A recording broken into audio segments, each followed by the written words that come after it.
So we're at time, but we'll give people a couple more minutes to digest their breakfasts, and then we'll get started.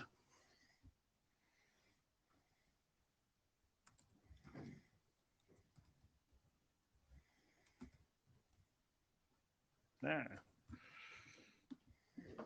Good morning. I'm on time.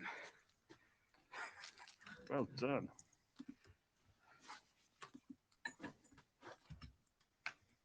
Oops. I just told people we'll give them a few more minutes. Excellent.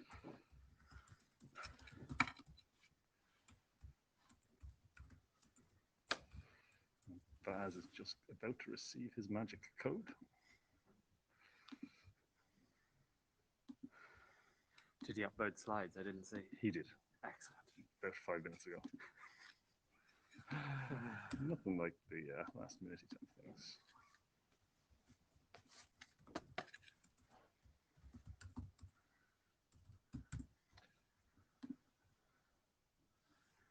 So we give him 3 minutes extra to get in here, will we? Oh, excellent.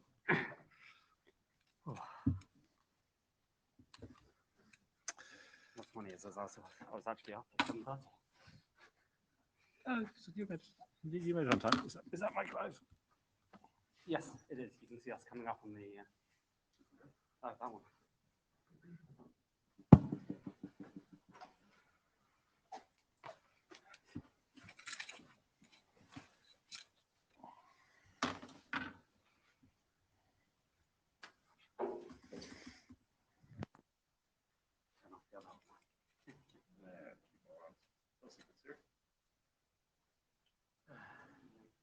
Oh, I just find it frustrating with the transcript getting it all wrong.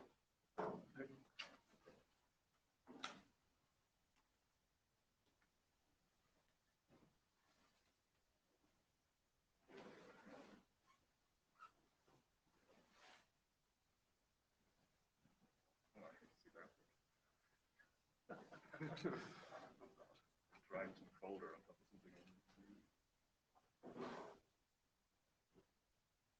something. Comes through in the end.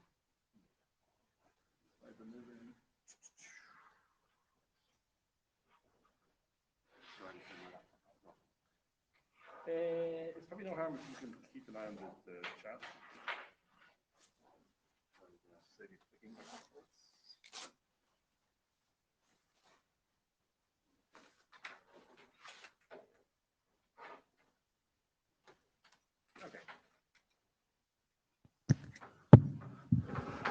Okay, good morning, folks. So welcome. This is the first meeting of the Usable Formal Methods Research Group. So if you're in the wrong room, now's a good time to find the right room. If not, welcome. So again, you can see the charter, mailing list details, a link to a wiki for the research group, and the details of the Meet Echo.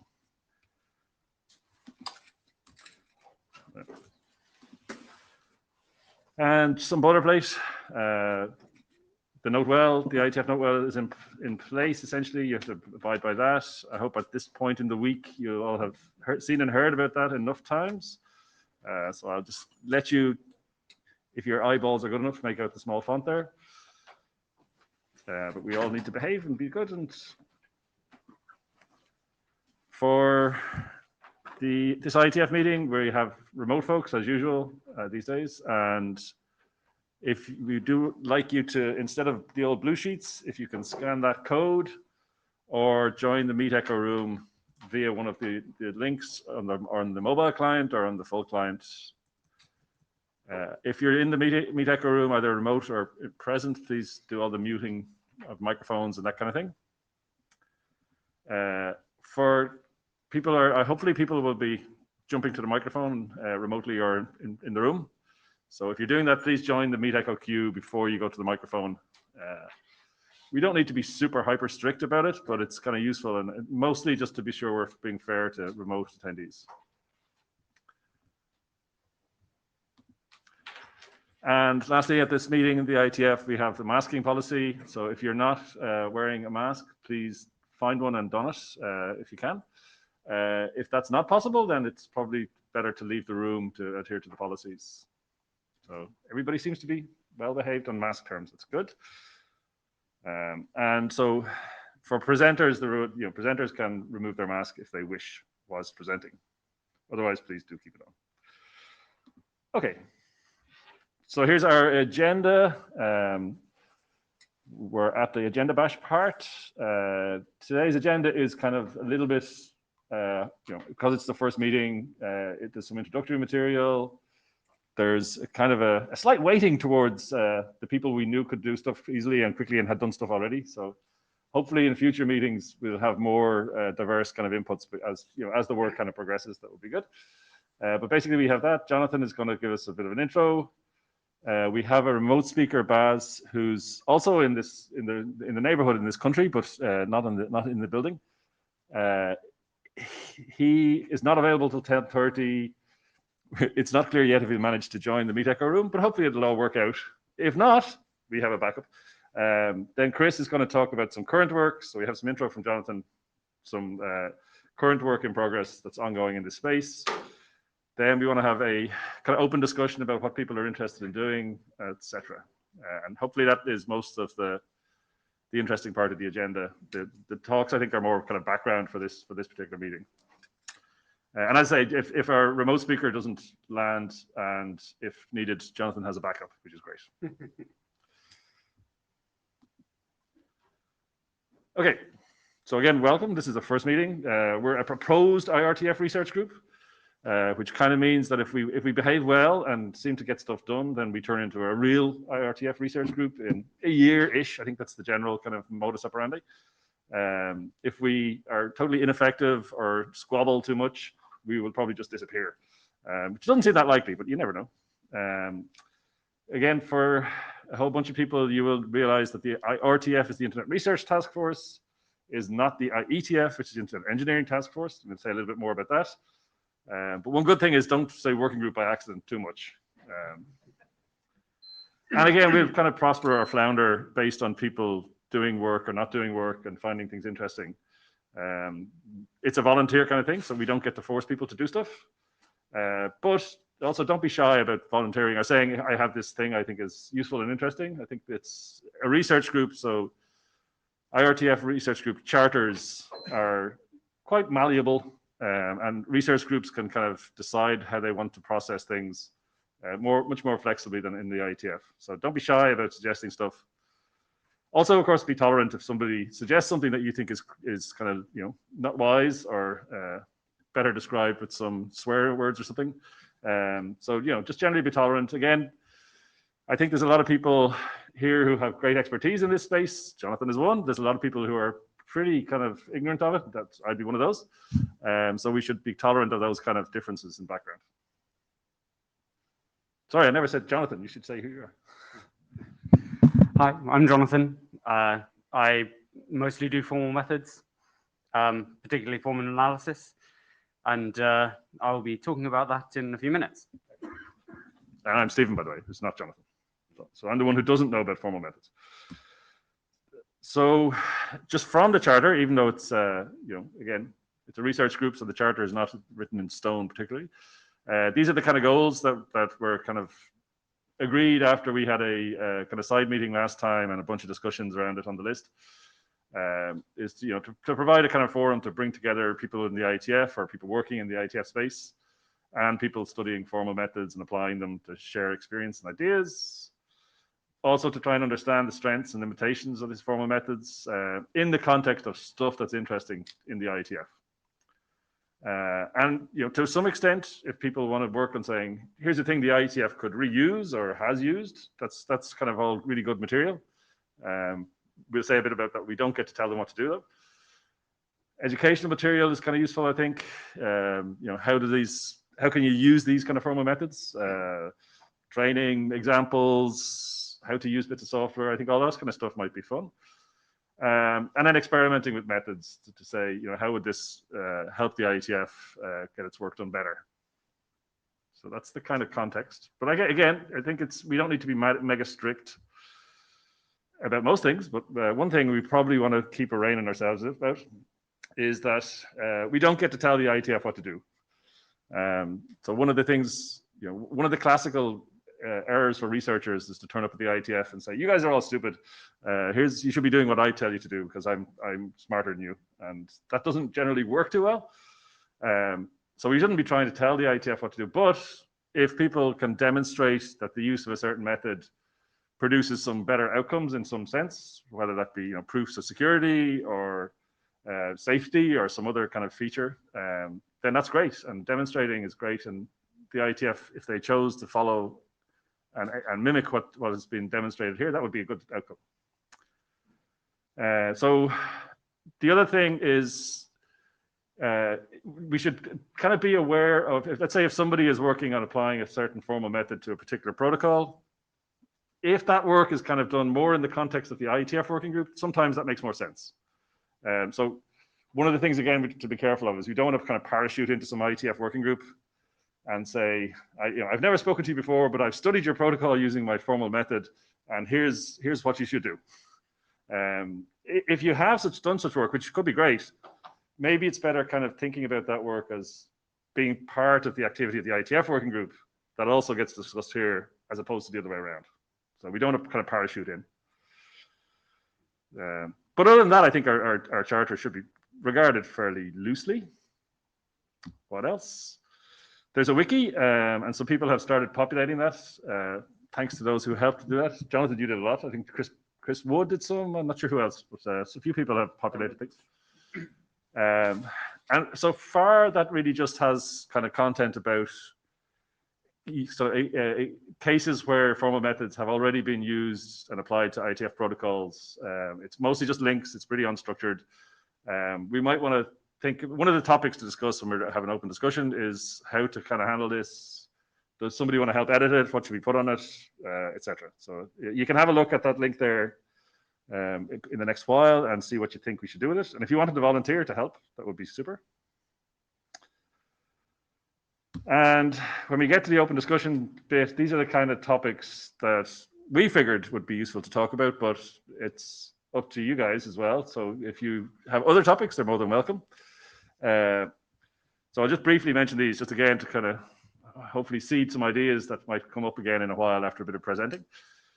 One of the topics that was discussed a bit on the list was, would it be useful if we had a kind of a small sample problem that was understandable to a lot of people in the IETF, to which you could then demonstrate how to use different formalisms and say, here, and so again, it does not necessarily have to be something super complicated like VDAFs or something, which are kind of complicated. If we had a simpler problem that was IETF relevant and people could use it as a way of, as a demonstrator of showing how their methods could be used and what kind of results they produce, that might be an interesting thing.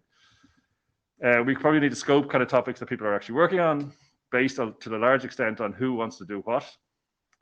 One of the topics I think that Jonathan will talk about is usable is in the name of the research group, and usable is not probably a thing you would describe a lot of these methods as. No. So how can we narrow that gap somehow or help to do that? Another thing I think Jonathan also will touch on is oftentimes researchers can use these mechanisms or methods to say, oh, I found a big problem with your protocol, and that might get you a nice publication. Probably diminishing over time, but nonetheless, you have a good chance of getting a publication. Whereas if you do this study and you find no problem, there's a kind of a lack of venues to kind of make that information available to people. And this research group could be a place where such results could be stored, made available, something like that. I don't know. We could get. Yeah. The hope is we can persuade Colin to put them in the applied networking stream. Or yeah, so it could be a publication stream or a repository, or who knows. Again, we don't get to tell the IETF what to do, but if people in this context manage to say, here's the thing I did, it could be reused by the IETF, and then that's a kind of a good thing to think about.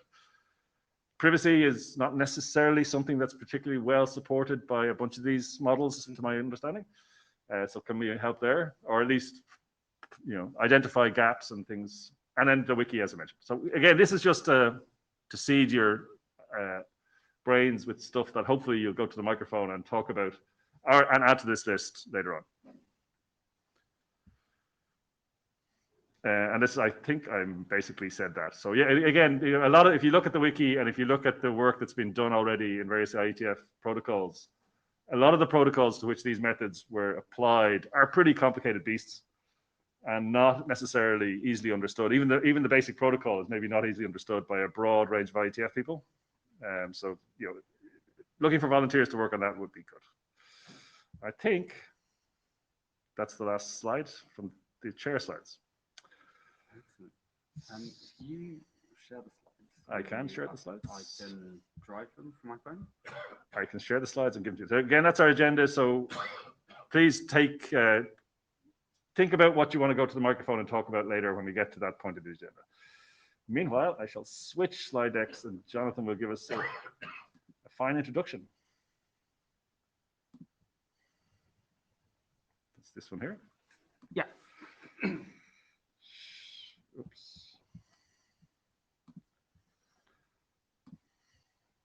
Share. And then pass the parcel.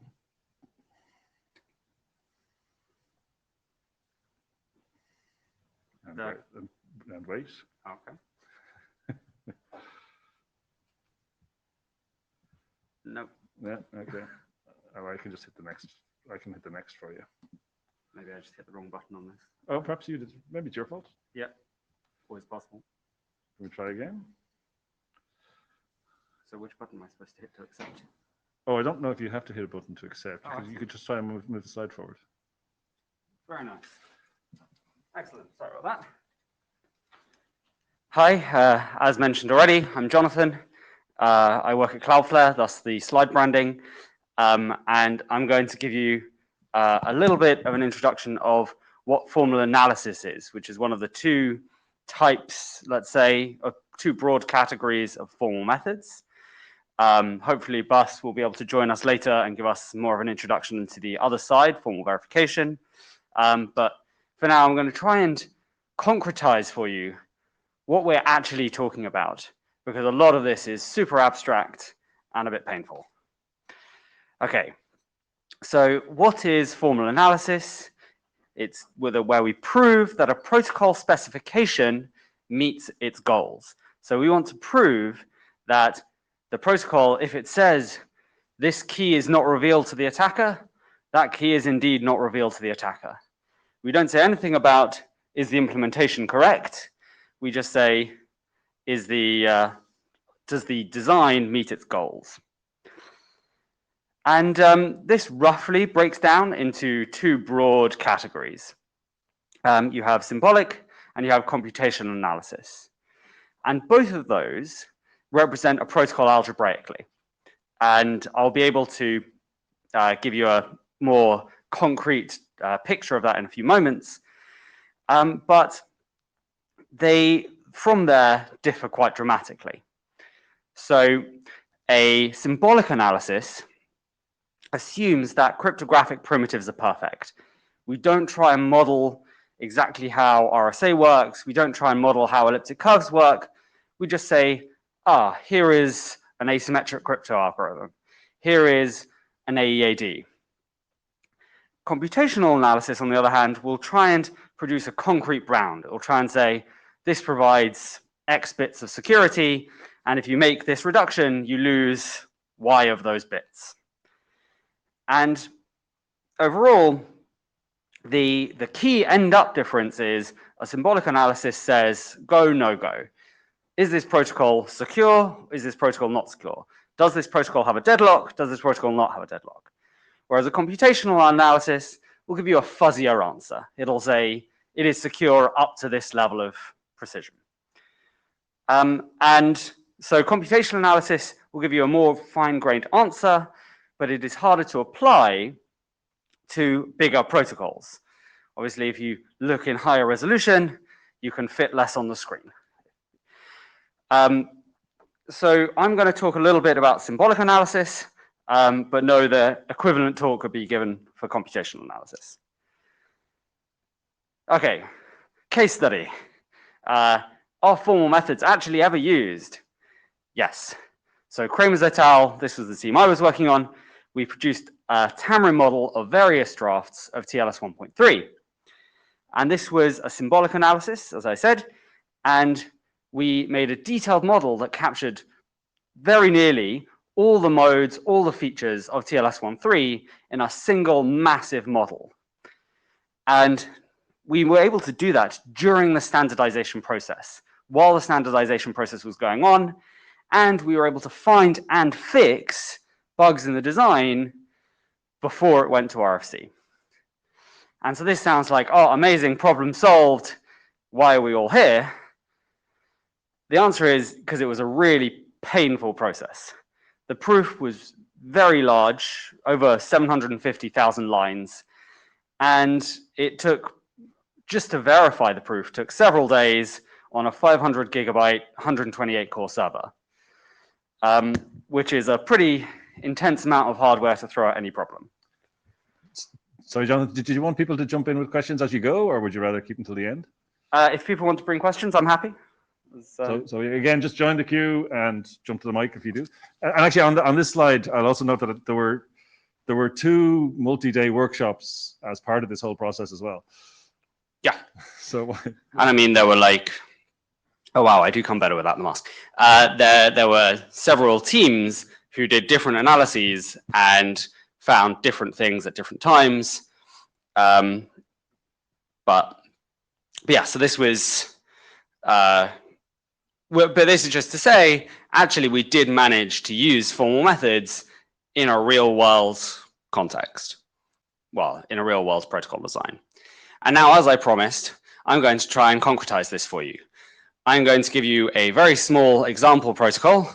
I'm going to show you the attack, and then I'm going to try and show you how you can use formal analysis to detect and fix the attack. So this is a very short protocol from the late 70s. It's mostly used these days for demonstrating how to use formal analysis. I'm sure it has other uses, but I've never seen one. So in this protocol, Alice sends a message to Bob containing a nonce, her identity, and she encrypts all of that under Bob's private key. Because I didn't want to melt your brains with an entire PKI description, I'm just going to assume that everyone knows everyone else's public key. Bob sends a message back to Alice, including Alice's nonce, Bob's nonce, and all of that's encrypted under Alice's public key.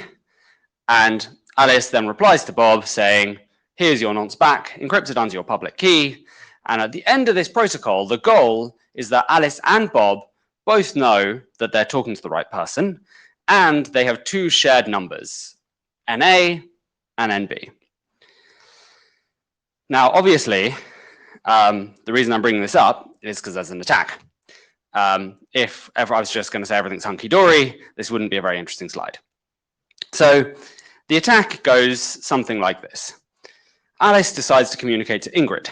Ingrid, unbeknownst to Alice, is a bad person. And Ingrid has decided that she wants to pretend to be Alice to Bob. So Alice sends her message to Ingrid. Ingrid re-encrypts it with Bob's public key. Bob then responds to who he thinks is Alice with NA and B. And Ingrid now has this message that she can't decrypt. And so you'd think, oh, excellent, it's secure. However, what Ingrid obviously does is she just passes this message back to A as if it was a reply to the original message. And that means A will then decrypt it and send it back to the send it back to Ingrid, and Ingrid now knows NB, which allows Ingrid to complete the protocol with Bob.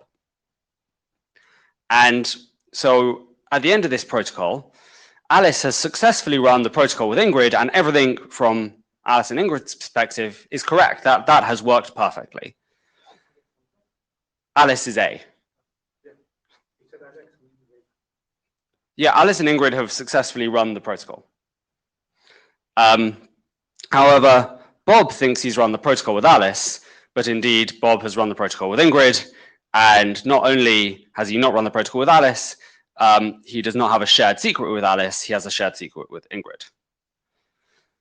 Okay, turns out that the fix, there are a few fixes, but the fix proposed by Lowe is very easy. You just put Bob's identity in the second message, and this all just goes away. So if we just hop back a slide, at step 4, Alice gets a message that says NA, NB, B, and then goes, well, I'm not talking to B, and aborts the protocol. Okay, so I just cribbed the code from Xamarin. This is how you can implement it in Xamarin. I did have to tweak the code a little bit just to make the graph that we're going to see later pretty, but this is basically just copied wholesale from the Xamarin examples. And it's a rule with 3 parts. You have the inputs, you have the outputs, and then in the middle, you have the actions. You know, what the protocol's doing. And the actions are what you reason about. You say, this action happened, these actions happened in this order, so on. So this says, I1, I is the initiator, in this case Alice, and I gets a fresh value, NI, a public key, and a private key. And it outputs the message M1 and outputs its state, because you need to advance through the state machine of the initiator and the responder. Anyway, rather than show you all the rest of the rules, this is what you get as a pretty picture from the Xamarin UI. And you get it in 3 lines. You get the inputs on the top, you get the outputs on the bottom, and then in the middle, you have the actions. And this is what you can reason about. And so what do I mean by reason about? I mean, literally, we write a lemma that like this.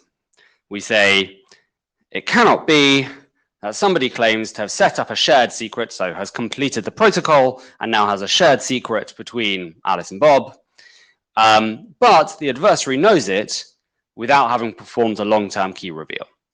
So this is not exactly what I showed on the previous slide. Xamarin doesn't really have a mechanism for representing dishonest actors. It just has a mechanism for saying, here is an honest actor who is compromised by the attacker, which is effectively the same, but it's just a representation. Anyway, so it turns out if you input all of this stuff into Xamarin, it gives you a nice, pretty picture on the right, which is this is the attack. The pretty picture does not fit on the slide. And on the left, it says red. And you know that you cannot prove, or it is not the case that you cannot, that you have nonce secrecy. Okay. And if the slides would advance again. Yeah. Okay. So what's the conclusions? What do I want you to actually take away from this little spiel? Is formal analysis is a technique that can be used to prove, mathematically speaking, that a protocol works as intended. It can be very difficult, but we do have tooling that mechanizes a lot of the drudgery. We can get rid of all of this copying line to line to line to line with a slight change in each line. All of that can be done by computers. They're much better at it than us. And it has been used to find and fix protocols, bugs in protocols, sorry, that we actually care about, i.e. TLS13. And I think that's my last slide.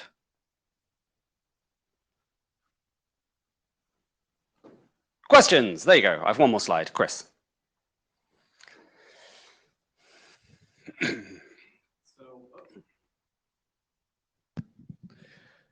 Can you hear me now? I can. Okay. What's the, I don't know. I think I kind of know the answer to this question, but I think something that came to mind when I was watching your presentation is, what's the intuition for why proofs are so big? I think the key intuition is protocols are getting really, really big and really, really complicated. And it's very, very hard to manually inspect them to know that they're secure. even the protocol that I demonstrated in the slides, the Needham-Schroeder protocol, was considered secure for 17 years before somebody found that, like, in retrospect, relatively easy to find bug. But yes, with TLS-13, one of the attacks that Cas Kramers found before I joined the team involved 3 handshakes and 18 protocol nodes. And it found that if you like confuse them in this massive way, it didn't produce the security guarantees you'd expect. And so I think it's important to realize, like, we're building these massive protocols and they're very hard to reason about intuitively. So just as a note, if you're at the microphone, it's useful to state your name again, just for the transcript to make that more useful later. So if you can try and remember that. I always forget, but please try. Thanks.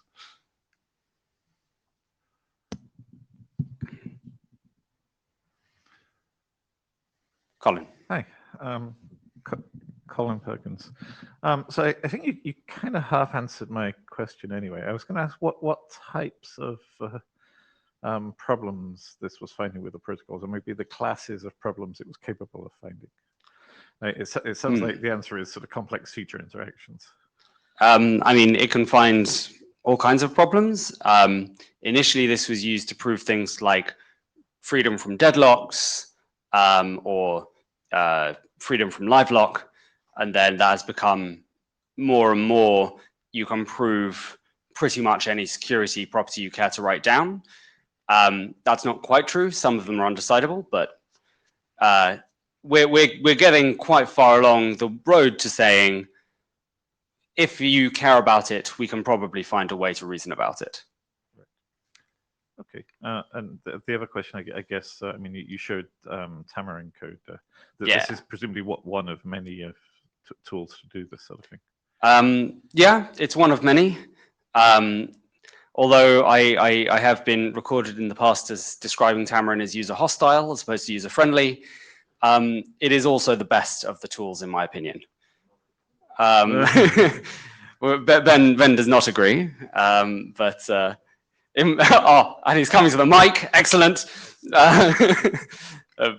Yeah, so yeah, there are many tools, and this is only for formal analysis. There's also formal verification, which has its entire own tool chains, and hopefully Bas will be presenting later. He managed to get online, yeah. So I think one of the things I noticed from looking at the literature a bit is that there also seems to be almost a one-to-one mapping between tools and research groups. Each group has their own tool. Ish. I guess. Thank you. So Doug? Doug? Doug Montgomery. So can you say something about the space between tools that are capable of generating proofs versus model checkers that give some level of assurance against, you know, some sets of properties? We had been experimenting a bit with a Vispa and a couple other tools, modeling Brewski as a sort of pilot example. You know, my intuition out of that is, you know, we've used some model checkers to prove that we can't find any obvious sets of flaws, at least in our models of Brewski, but I don't think we proved anything about it. And so just from your perspective, what is the range of strength of techniques, I guess, is maybe the short question. So with I would probably say that a model checker would give you a proof. A correct model checker will give you a proof. I would say probably the key difference between a model checker and Tamarin, which is a theorem prover, although it also has a model checker built in, is it can be human guided. And so some of these proofs are very difficult to find automatically. And so you end up with some poor PhD student clicking through the interface, trying to find a way to the proof. But yeah, they are, a model checker should be able to prove what a theorem checker can prove in theory. In practice, not quite so much. Chris? Chris still in the queue? Or is this a different Chris? No, this is this Chris here. So, Chris Nacio, Carnegie Mellon. Like some of the, kind of more formal methods, and maybe this is in the other slice of the world, like, kind of the F-stars and the language type stuff. That's the computationally proved, right, where you do an SMT search across the space, or because those look a lot more compact than what you just presented. This is a tricky question. F-star you can use to do both symbolic analysis and, thank you, Ben, and what's the word? And you can do formal verification with, and it can do all kinds of wonderful, funky things, and it's very difficult to understand. Ben. Burdush Mozilla. So yeah, I think there is a key difference there, which is that I think we can, like, I make two categories, right? We do proof assistance, which are sometimes automated using backed with SMT solvers, or completely manual like Coq, right? So we have this broad category of tools that are Isabelle, F-star, Coq, on those proof assistants, in which you can do many things, right? Depending on the type system that is used, you can do like symbolic, you can do computational. Sometimes you can't do it because you need some probabilistic logic. So it really depends on the tool and for what you can do with it. But I really see that as like typically a bit more manual, while the tools we are discussing mostly, I think here for protocol analysis are, Proverif, Tamarin. Those are typically a bit more automated in some sense. Like we still need to go through, like, the clicks sometimes to guide the tools, etc. They're very Focused. application specific, Exactly. and that means they get to include all kinds of fancy heuristics They're that less general, right? make So things we nicer. can make them more usable in some sense compared to like general proof assistants, in which you can do much more things, but that also sometimes are much more difficult to use. So I would say it's always depending on your use case, which tool you, and that's one of the problems, I guess, from those discussions. Yes. There will be a slide. So I guess the follow-up to that statement is, like the Evercrypt project, which does, is doing a whole HTTPS stack the whole way through, down to the crypto algorithms, etc. So I should also say, by the way, since I'm at Carnegie Mellon, I'm intending to have some of those researchers come to San Francisco. It was a little expensive to send them to Asia for me. So, I mean, I guess I'm trying to put into context your presentation versus what I understand from some of my campus colleagues. Yeah, definitely. It's Evercrypt is a very impressive effort, and I wish them every success. Ben.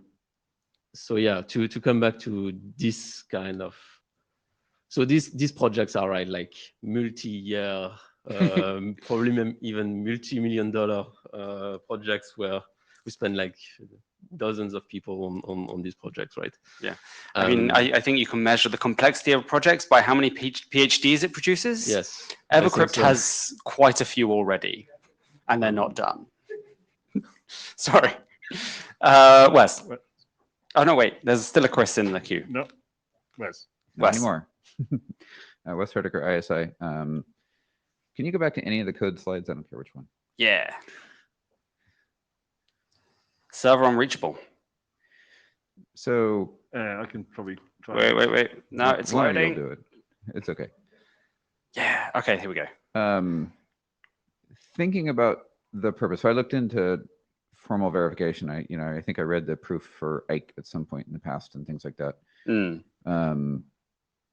It took me a while to wrap my head around, the language and the proof and everything else. I haven't followed the most recent stuff. I've never used Tamarin. Yeah. To me, the output of a research group, for how do we bring all of this forward and make it usable so that every working group could, produce protocols that can make use of this, right? This is perfect. Leave it there. I think everybody agrees that's not usable, right? Yeah. There's not many people that understand that screen. So I guess what I'm looking for is, what's your vision? What would it take so that actually, it doesn't take hours and hours and hours and more like years and years to figure out how to document all of our protocols in a machine readable way, so that this proof is becomes obvious and doesn't look like that, unfortunately. I think for me, I'm not very specific about what does usable mean. I'm not saying like, I want, this many buttons in the UI or anything. I think the line where we can say this working group has succeeded, we've made things more usable, is when groups start using the tools, right? When other working groups come and are like actually using it, then we know they're usable. So, right. So you just scored bingo for being the first person to say working group. Right, but that's what I'm looking for, right? What is your next step? What is, how do we even make the first step toward making that usable when this is a very hard, and it's a research group, right? Yeah. Which is why it's a hard path. But okay, so I have a grand vision. If you'd come to my open IETF talk, you'd have seen it. I think step one, easiest step, is gather a bunch of experts in the same room. And then people who have an issue with modeling their protocol have somewhere they can come and talk to experts. I think that's the cheapest first step. The second step is, can we build a pool of knowledge? Can we say, here is just a record in one place of everything we know about formal methods, and literally just a big pool. I was going to say trash pile, but a big pile of everything we know about formal methods. Then after that, we can say build training materials, right? We can say, here is the here is a path through this complicated field where you can go from not knowing anything to being an expert without having to go do a PhD in some lab in South France. Not that there's anything wrong with that. And then there's things like, we can go back to the tool makers and say, we want this feature, or this sucks. And hopefully the tool makers will help us fix things. I think there was a fifth thing in my vision, but I can't remember what it was. So we might want to chunk along a bit, especially because Baz did manage to connect. So I think we're trying to get him at 10:30 if you can. Peter, Peter, are you in the room or remote? Yeah, I'm online. I think Wes basically asked my question. Looking at this, it's complex. The question is how to make this technology accessible. How can you automate it? I think about the number of people inventing protocols, and I think about the number of people who are capable of doing something like this. And I worry about, there's a scale mismatch, right? And so thinking about how you scale this up is going to be really critical. I should have introduced myself, Peter Castleman, Microsoft. I completely agree.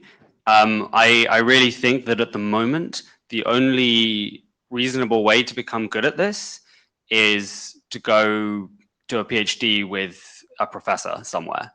And I think that's terrible. I really think that we need to get to a point where there are I don't even care, a series of YouTube videos you can watch that go from simple to intermediate to complex. Because at the moment there is actually a 2-hour Tamarin video somewhere on YouTube, but that covers the most basic use cases and then nothing. So I think we could do so much with producing amazing training materials that would give IETFers the ability to, if they wanted to, learn how to do this themselves. But yes, scale up is going to be really hard, and that's why we're having this group. So the next person in the queue might be a case of somebody who's gotten good at this without doing a PhD on the topic. So Richard. Yes. He's waiting for the audio. Yeah. Right. Meet Echo is wonderful. There we go. So I think, am I audible now? There we go. Yeah, so I don't know if I'm good at it, but I think I managed to get some value out of Xamarin without, in fact, having a French PhD or any PhD at all, as it turns out. Stephen was asking us in the chat, so I figured I'd come share some experiences. I am, not an expert in this stuff. And the case I came across was a case where we had kind of a complicated security critical access control problem. And the access control system was just complicated enough that I didn't have confidence in our ability to analyze it manually. So I thought, I've heard about this Xamarin thing. It's good about reasoning about things, that you can model as state machines.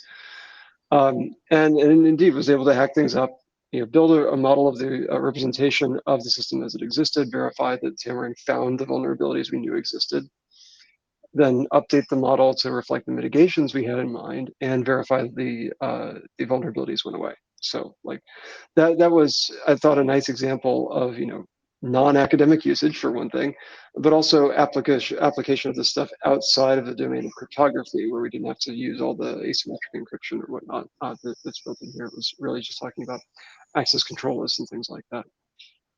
So yeah, I think there's some experience here. Like there's a little bit of demonstration that it's used. There's non-academic utility here. I will say that what's on the slide here is a little bit kind of grad student ish code. I copied it from Simon Mayer. I take no responsibility.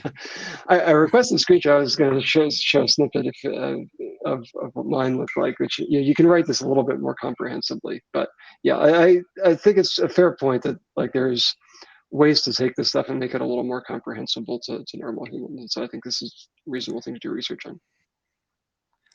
And as a follow-up to your experience, how did you learn to use the tools? Were you just like reading the documentation? Were you, I don't know, pinging CAS?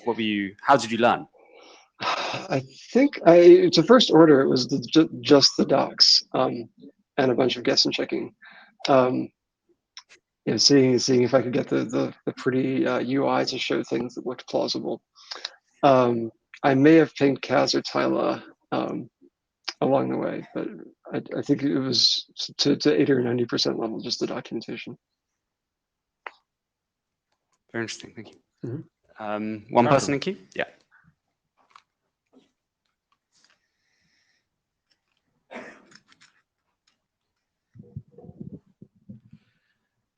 Yeah, Carsten Bormann. I'm mainly interested in the people aspect of this. Some people in the line have already brought up the people. So who are the people? And of course, it's people like you who actually analyze stuff. That's great. But to be really closing the loop, we need to get the actual protocol designers on board. Mm-hmm. They need to be able to specify their protocol in a way that it is accessible to these tools. And even more, we need to get the reviewers, the implementers, and all the other people on board who are trying to read about the protocol and are trying to understand opaque English phrases that don't really tell them what's going on. So this brings me to my point that I was going to make an hour later, but I'm making it now. I think we need to complement the set of things that we're working on with formal methods in protocol specification.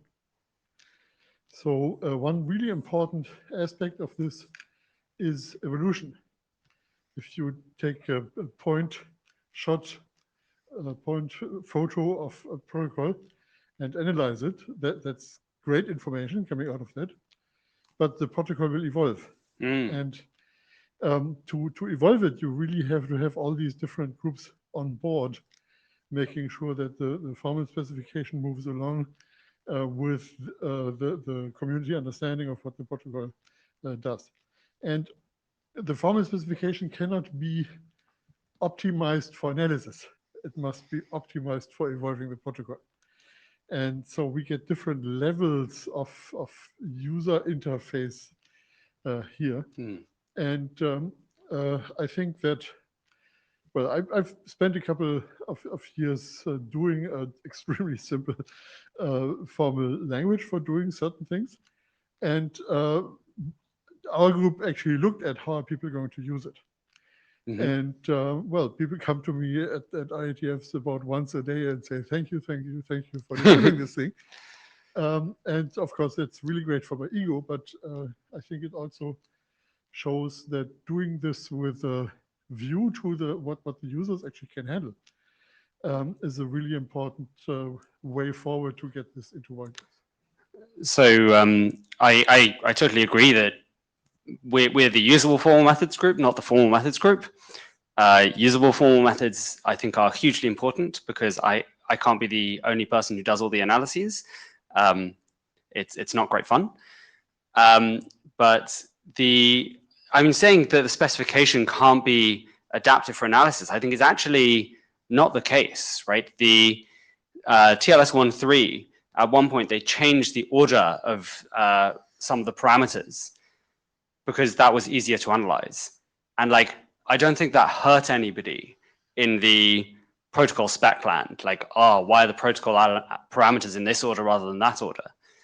And I think that that's important. And the reason why these analysis tasks, these analysis jobs, should be in the working group and not owned by this group is because they will want to contribute changes to the protocol design process. Yeah, I wasn't arguing against the analysts being part of the working group.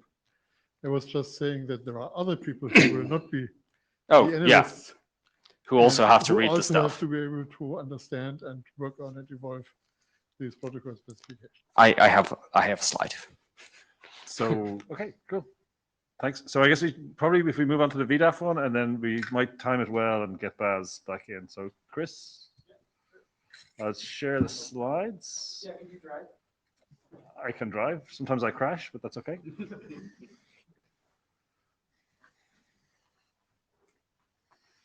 All right. So this might be a great follow-up to the last question. I don't really think of myself as a formal methods person. I think of myself as a protocol designer. And this is a kind of an emerging space at the IETF. I'm presenting here some security analysis, but this is like pen and paper. The eventual goal, I think, should be to have proper machine checked proofs, but we're very early on. So I'm going to talk a little bit about the progress so far, though. So this is security analysis in support of the PPM working group here at IETF. This is a provable security treatment of verifiable distributed aggregation functions. This is a class of very lightweight multi-party computation protocols, MPC. So this is joint work with myself, Philip Schopman, who's in the room, and Hannah Davis and Mike Roselek. And Philip and I are also co-authors of the VDAF spec, which is being developed in the CFRG. I'm very sorry about all those acronyms. Next slide, please. Okay, just a little bit of context here. So the PPM working group was chartered last year with the goal of specifying mechanisms for securely aggregating privacy-sensitive measurements collected from users. So we have lots of use cases in mind, but as just a kind of a high level, think like telemetry. You have an operating system, a browser, an application.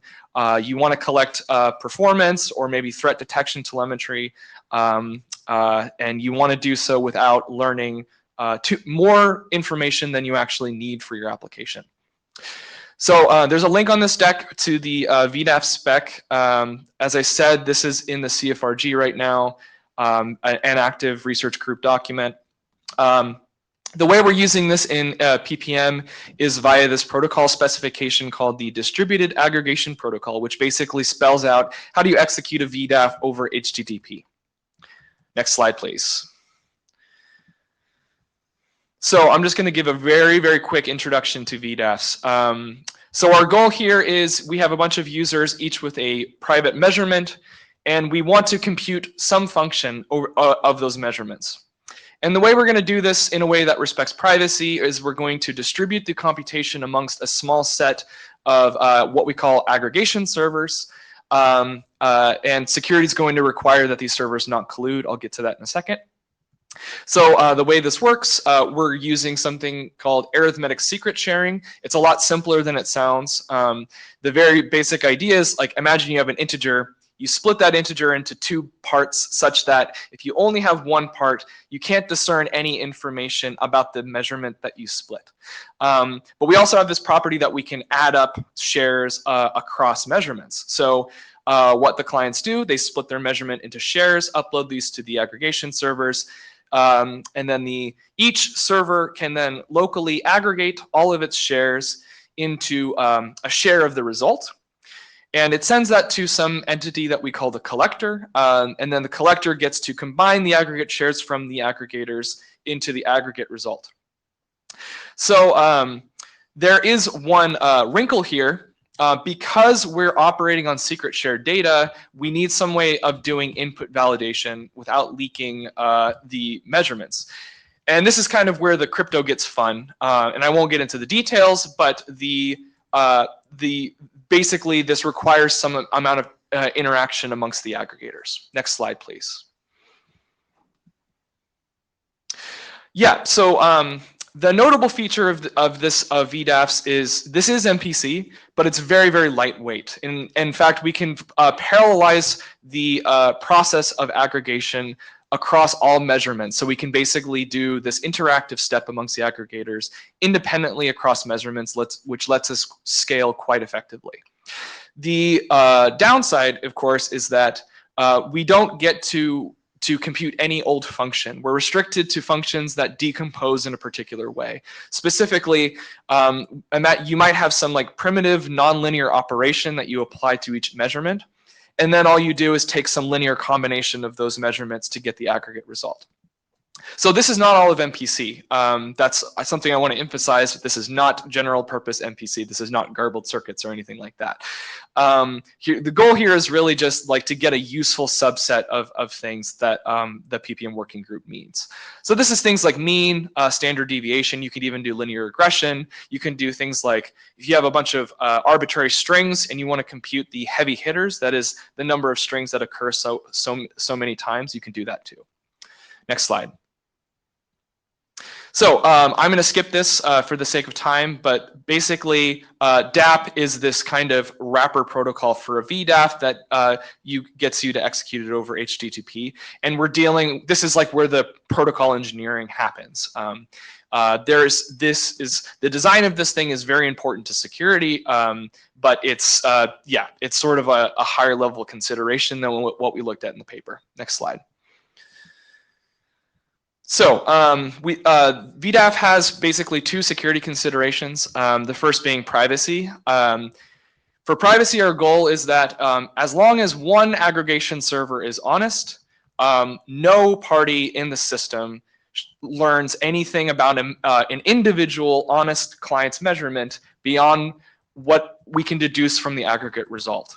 So this is kind of like a classic MPC property. And then the other property is robustness. I kind of got at this before.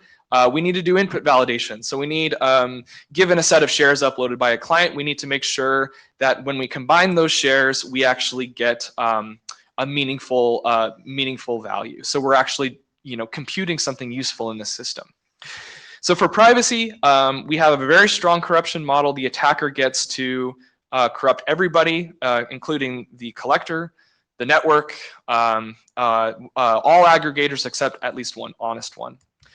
For robustness, we concede a slightly weaker corruption model. We need everybody to, we need the aggregators to execute the protocol correctly in order to compute a correct result. Next slide. So our goal for this paper, it's linked, it's on ePrint. The link is at the bottom of these slides. Yes, you can see it. Our goal was basically to formalize these security considerations and prove security for the current crop of candidate protocols. These, by the way, are called Prio 3 and Poplar 1. However, like we needed to, these protocols are, by the way, based on papers from the literature, but these papers don't deal with certain details that become really important when you try to translate it into a standard. And I won't go too much into this, but the main thing is when you're doing input validation, the aggregators need to have some randomness that they use for the like probabilistic verification. And importantly, this needs to be unknown to the client because the client is the attacker in the scenario. And the protocols kind of like hand wave this. There's like some ideal coin flipping functionality in the system that provides this. And of course, as you know, protocol designers, we have to instantiate this part. So how did we do that? Well, we had basically a simple design in mind and some requirements. So DApp right now is very flexible in how this would work. So in our security model, we needed to sort of model this like maximal flexibility that the system allows, at least today. So our results, we have privacy and robustness for a slightly modified version of Prio 3, which is now in the new draft. And we also have some security proofs for a variant of Poplar 1. So Poplar 1 is newer, like newer crypto, not quite settled. And in fact, at CFRG, there's going to be a proposal for an alternative to Poplar 1. We had an alternative to Poplar 1 in this paper, and that's what we ended up studying. Next slide. Yeah, so I think following Jonathan's talk, I think I would have prepared a slightly different talk, but I will have a chance now to kind of give you a flavor of like the methodology. So as I said, this is a computational security analysis. It's pen and paper. So this is the kind of pseudocode. This is the game that defines kind of the attack model for the adversary. So like, you know, so this is a computer program that the adversary gets to interact with. And it has a goal. It's trying to get the computer program to reach a certain state. And our goal is to design a protocol that such that the probability of any attacker that we consider reaching this state is small.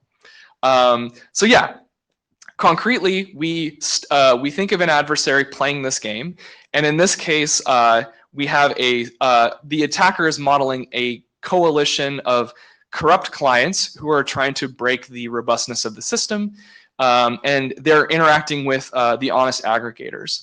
And they get to basically submit as many malformed reports as they want, and then observe the aggregators as they're interacting with each other.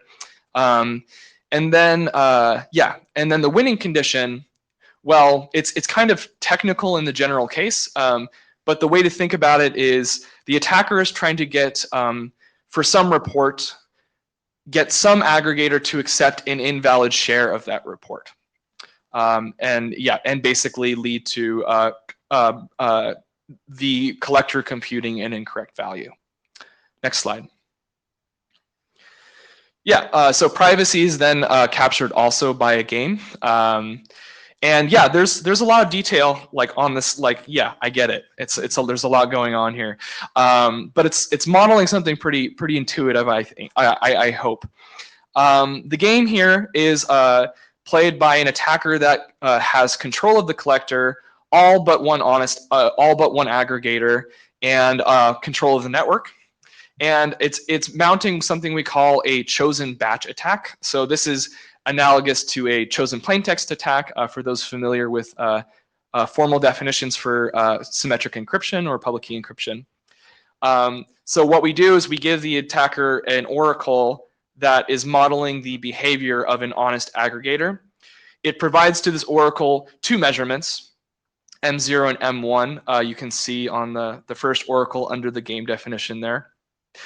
And the game is picking which of these measurements to process based on the outcome of a coin flip at the beginning of the game. And then the attacker, basically, what these oracles are modeling is the attacker's interaction with the honest parties in the protocol. And at the end of this interaction, it makes a guess as to the value of the bit. And we want that its probability in correctly guessing this bit is negligibly better than 1/2. So that's kind of a classic indistinguishability game for those who might be familiar with that line of thinking. Next slide.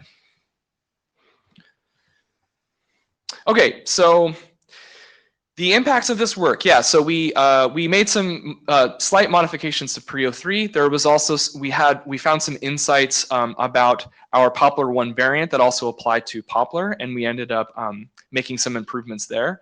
However, the main kind of contributions of this work, at least to the standardization effort, are revised security considerations for the document. I won't go into technical details here, but this is basically all about dealing with things that the papers on which these protocols are based kind of left open. This is, this has been I think a trend in IETF protocols. Our starting point is often some paper that leaves some details for us people working on specifications to instantiate. I think we have like lots of examples of this. This is one. I'm very curious to see what how UFMRG might kind of help with these problems, if at all. It is something. It's a continuing problem and something to consider tackling. Next slide. Yeah, and just as a quick aside, I don't know how interesting this is going to be to this audience. For those familiar with MPC, you might be asking, why did you go with games instead of the simulation paradigm? There's a few considerations here. So you will, in the course of interacting with people, I think at UFMRG or the IETF writ large, you'll have heard of this thing called universal composability. It is this very nice security framework for analyzing protocols. It has a lot of nice features. It creates some complications for our application in particular. Yeah, I think I'm running low on time, so I'll kind of breeze through this. So on the timing, ideally, I think Baz is aiming to start about 10:45, so you have some time. Okay, great, cool. I'm gonna take it slow then, take it easy. Okay, so the main consideration is guiding parameter selection. So the nice thing about these like a concrete provable security treatment is you have a probability. Like under certain cryptographic assumptions, this is the best an attacker can do at breaking this system. And why that's really important in this case in particular is because we have two different security goals and we don't care about them the same way. So for privacy, we want to make no compromises. We want to prove the tightest bound that we possibly can. For robustness, we might tolerate a slightly weaker bound because I'm thinking from the perspective of PPM, what this means is if you have a VDAF for which you have a non-negligible probability of like of a robustness check failure, it means you lose some data, but you don't necessarily it's not necessarily catastrophic. So this is a consideration because if we can tolerate a looser bound, we might be able to pick parameters that improve costs. So think if you have a finite field that you need in your protocol, you can maybe pick a smaller finite field. And the UC paradigm basically gives you one bound that you would then, that implies something about any kind of a threat model you might be interested in, which is great, but here it's a complicating factor. The second consideration is in this particular situation, as I mentioned earlier, for robustness, we're conceding a slightly weaker corruption model. Well, actually a much weaker corruption model because we need the aggregators to be honest. So the fact that for privacy and robustness, we have different corruption models, it makes defining the ideal functionality somewhat complicated. And lastly, I'll just stipulate that this is my personal view, not necessarily held by my co-authors.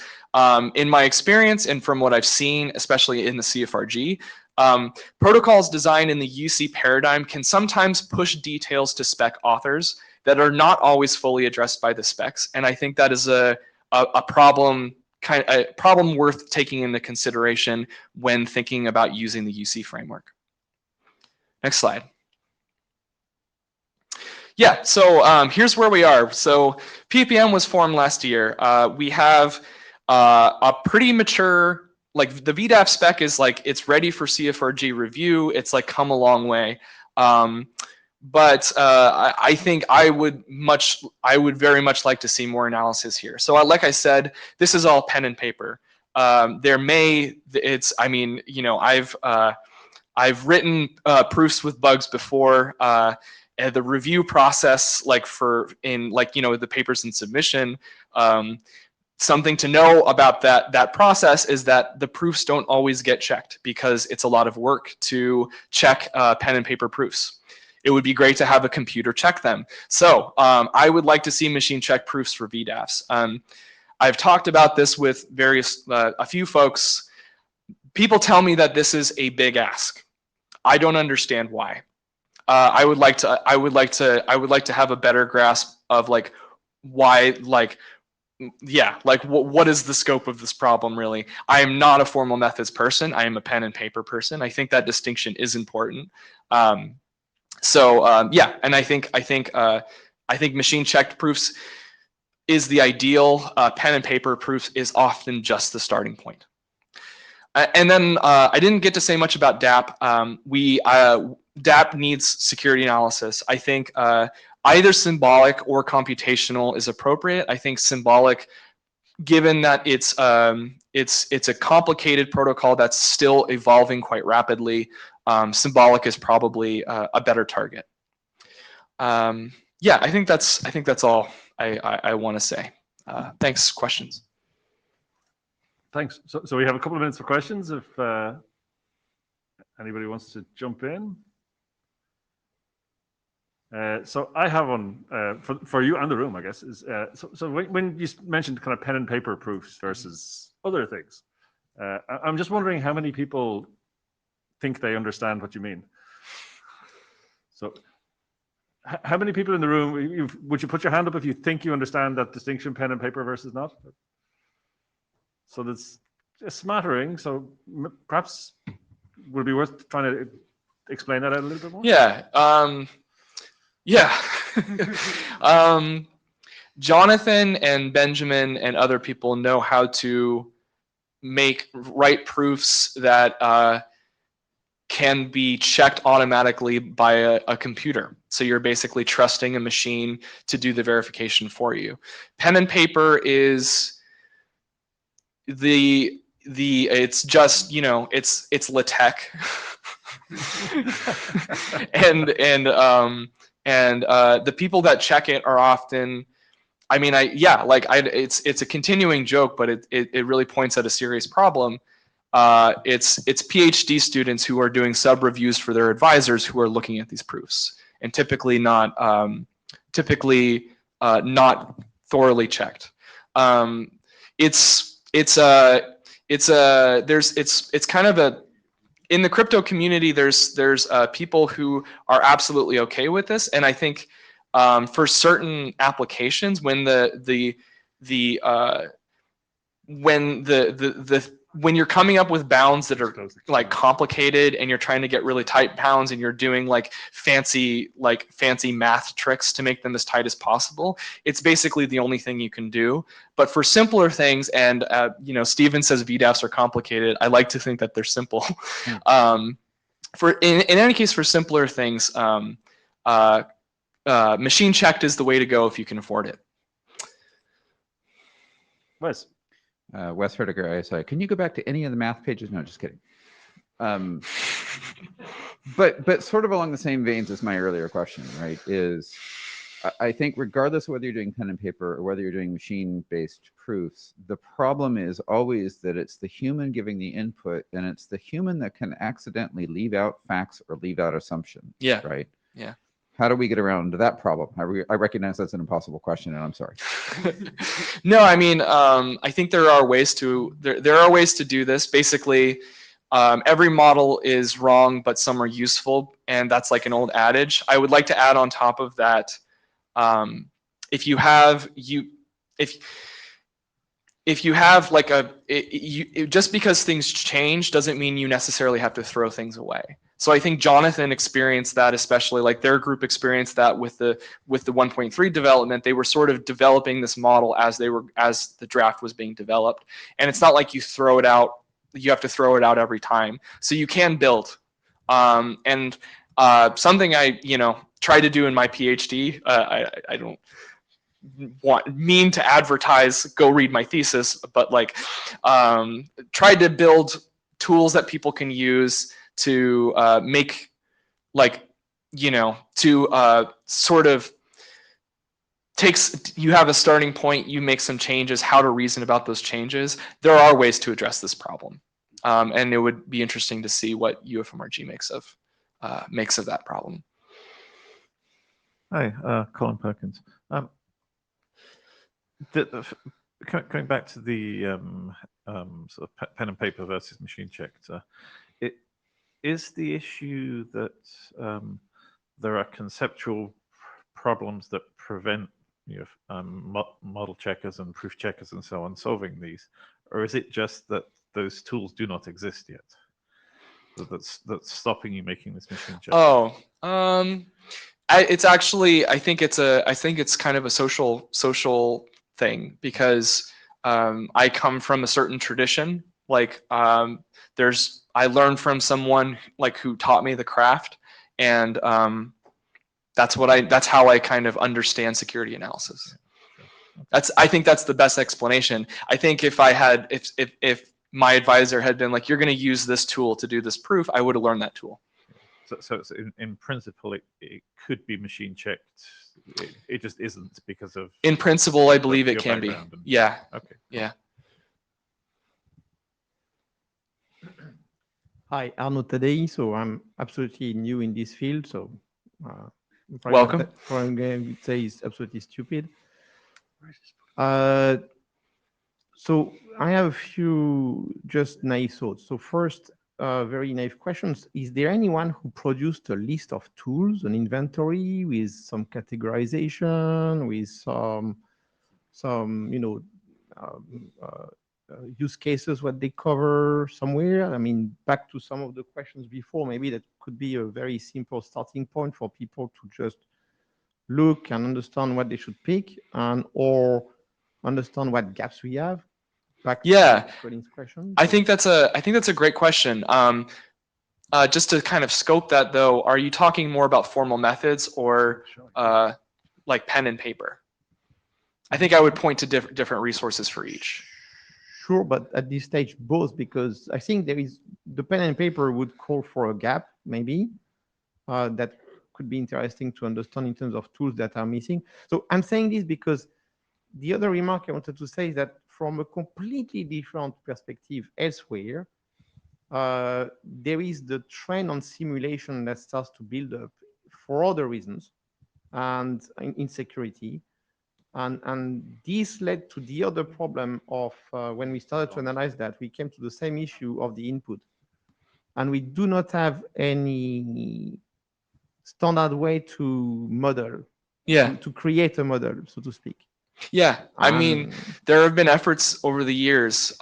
It's not, the speaking on, I can only speak to what's happening in a certain community. So I've been working with cryptographers, and there's lots of different disciplines there. No one really has the same set of tools today. I think probably in the IETF, there is the potential for a set of specific tools to emerge. And these are going to be introduced by kind of folks who are engaged. Yeah, so I guess what I'm trying to say is like, let's go do this. Let's go make these lists of tools that we need. Okay, yeah, so thank you. I mean, I find it fascinating. And just maybe these are 2 points for this group. I mean, perhaps an inventory on tools and gaps on tools, and the other one is about models. How is there a way to converge models or limit models, or on the contrary, increase models, or whatever? How we describe models? Because I see in other places that this is becoming a real growing trend? Yeah, the way we did it in this paper is we, so the kind of there's like very informal definitions from the papers that we were looking at. We needed to make those a little bit more rigorous. That was kind of the one starting point. But then there were then the other consideration was how is DAP using VDAF? Because the way it uses VDAF doesn't necessarily correspond to the existing threat model. Yeah. Okay. Thank you very much. Great. Thanks, Chris. And we have Baz is a remote speaker. Baz, unfortunately, I can't pass you control of the slides for some reason, so I'm afraid you'll have to tell me when to move on. If you want to just send some audio and make sure the room can hear you. We cannot hear you.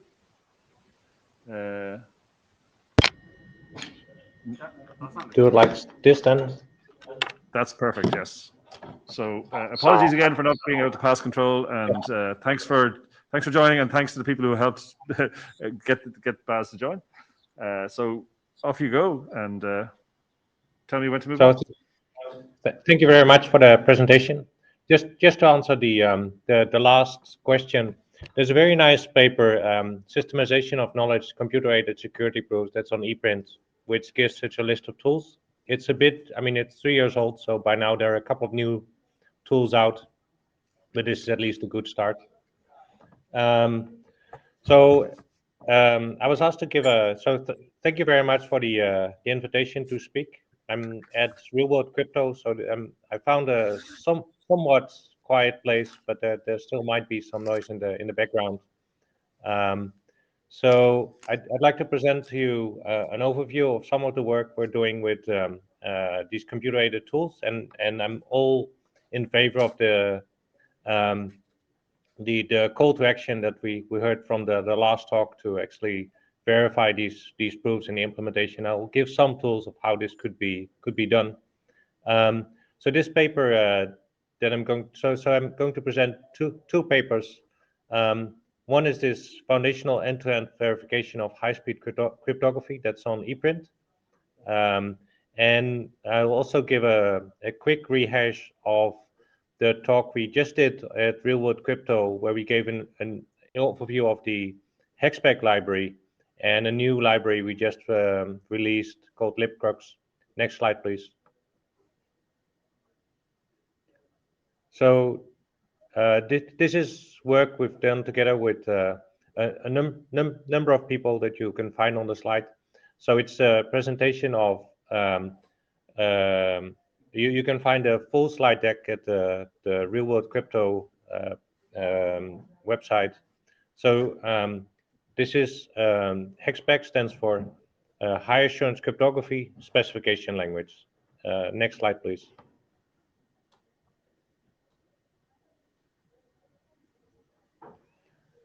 So if we look at what's currently deployed on the web, there are many vulnerabilities, as you can see in all these libraries.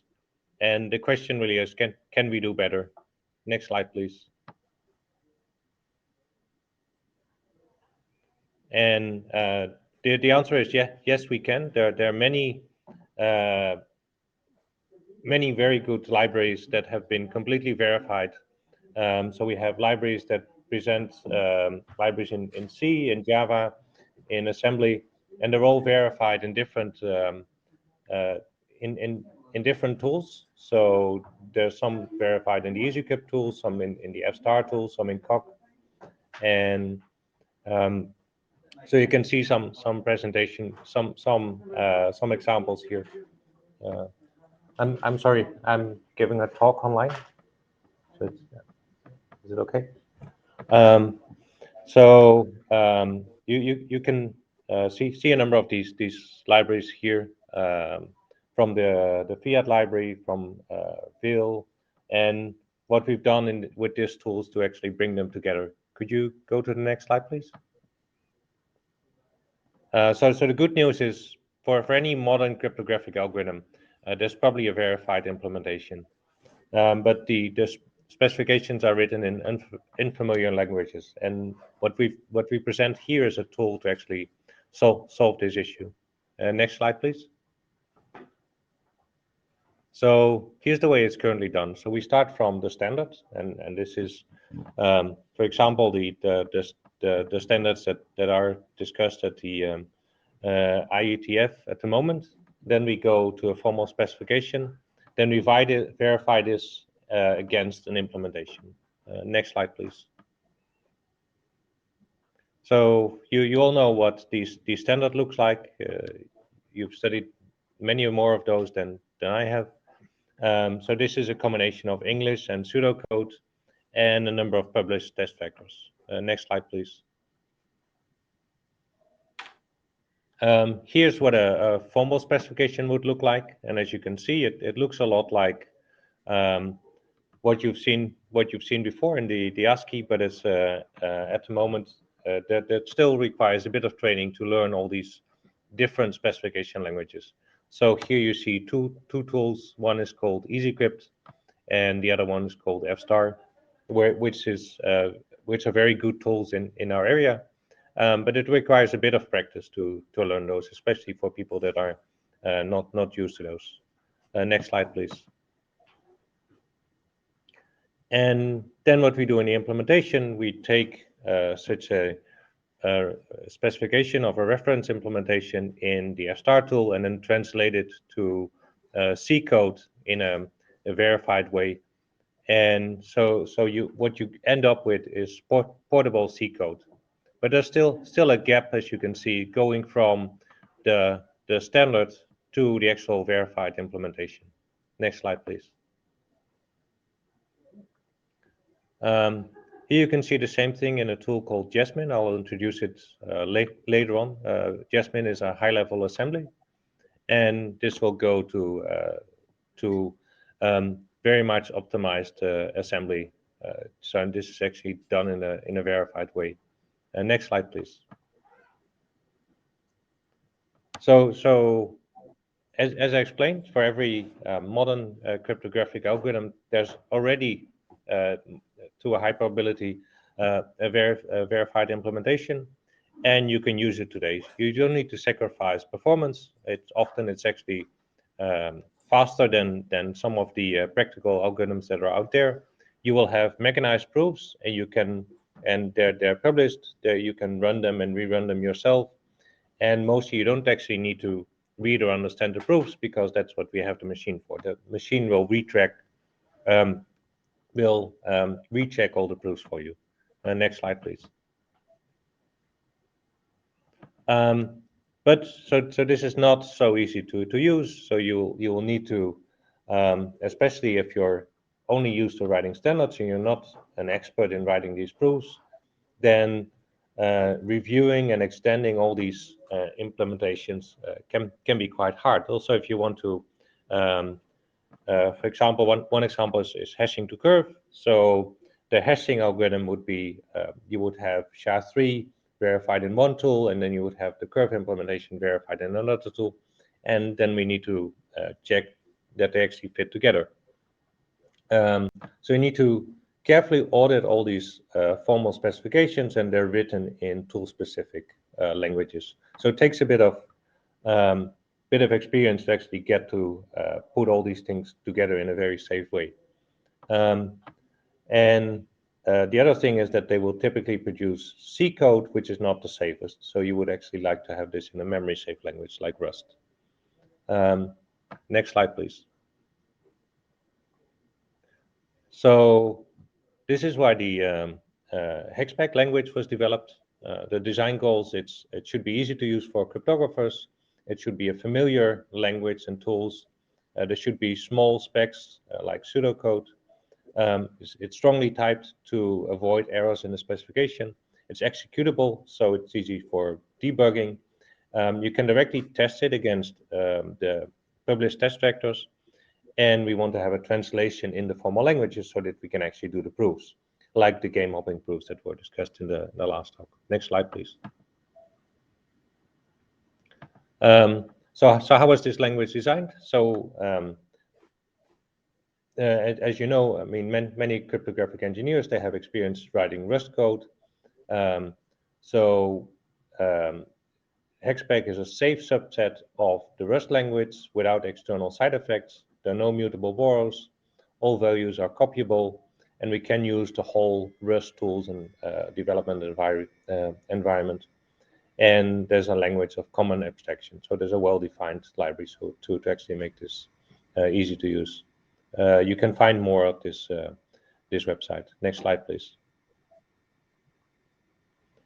So here's if you look at the Chacha standard, and you can see how it's translated to hexspec. Next slide, please. And then this specification can be translated to all these backends, so to F-star, to COC, and to EasyCrypt. So those are 3 different tools that all help you to reason about cryptographic code. Next slide, please. And so what we present here is a library of verified cryptography where we put all these things together. Next slide, please. And so this is what, as I said, so many of the well-known cryptographic algorithms are actually implemented there. And I'll just flash this slide to you to show you that what's available and what kind of code it actually produces. So we have implementations in a whole bunch of libraries, but the specification is all in this hexspec language. And then it's checked against these different tools. Next slide, please. So this is the conclusion from the libcrux library. So we get fast verified code that's available today for most cryptographic algorithms. So you can just embed it in your libraries. There's even some post-quantum crypto. And there's verified code for zero knowledge proofs, for multi-party computation.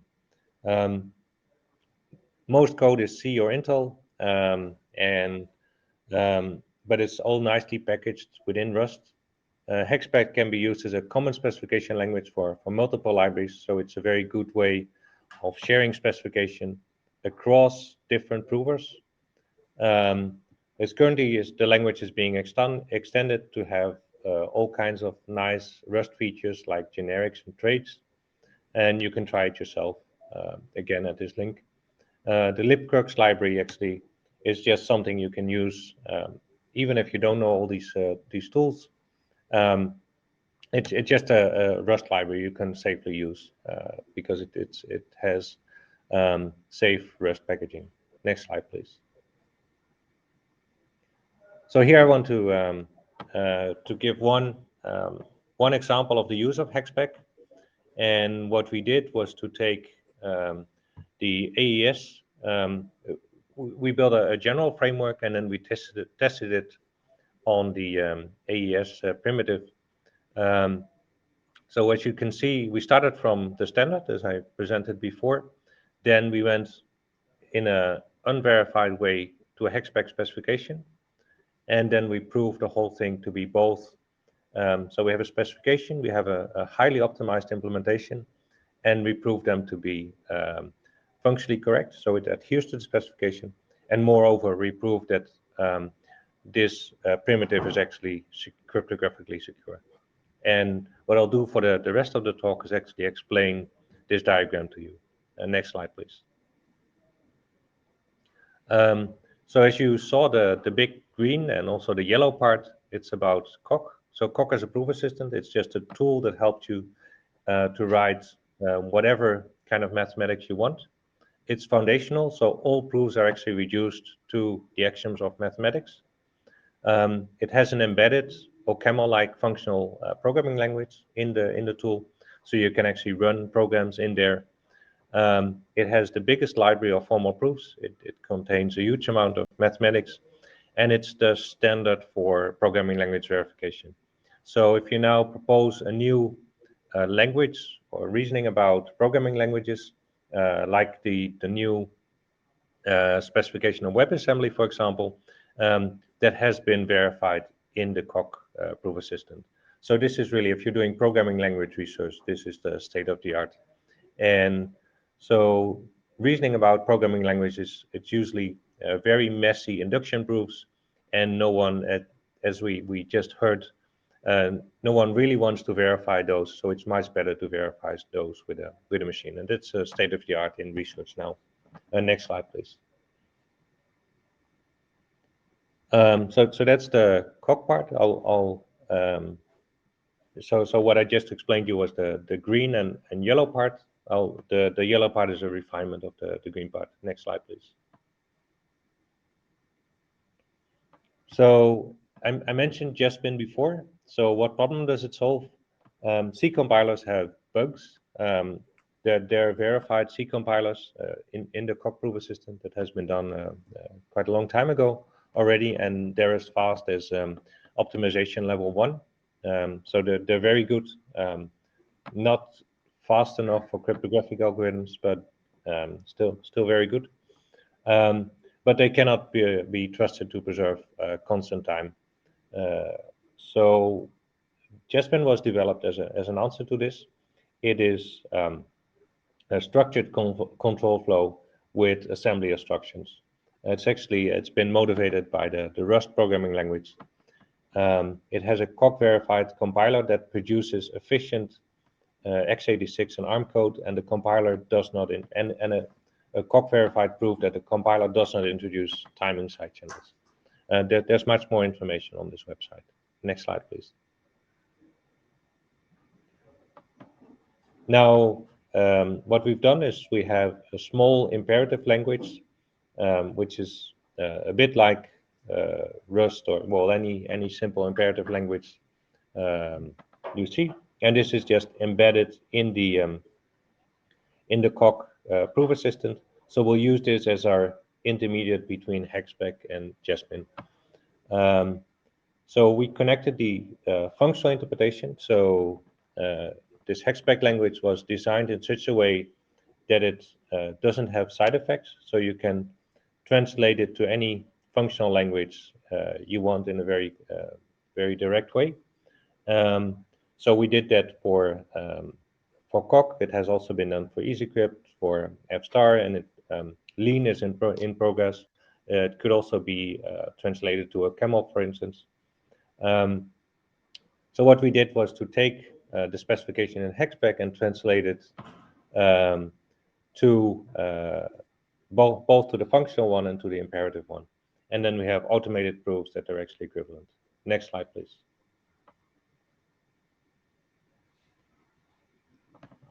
So what you can see here is the... Sorry, we went back.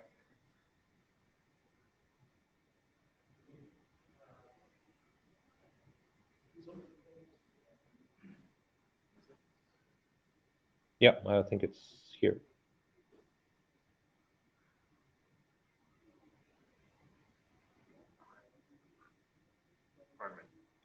Sorry about that. I think we're on the right slide again now, yeah.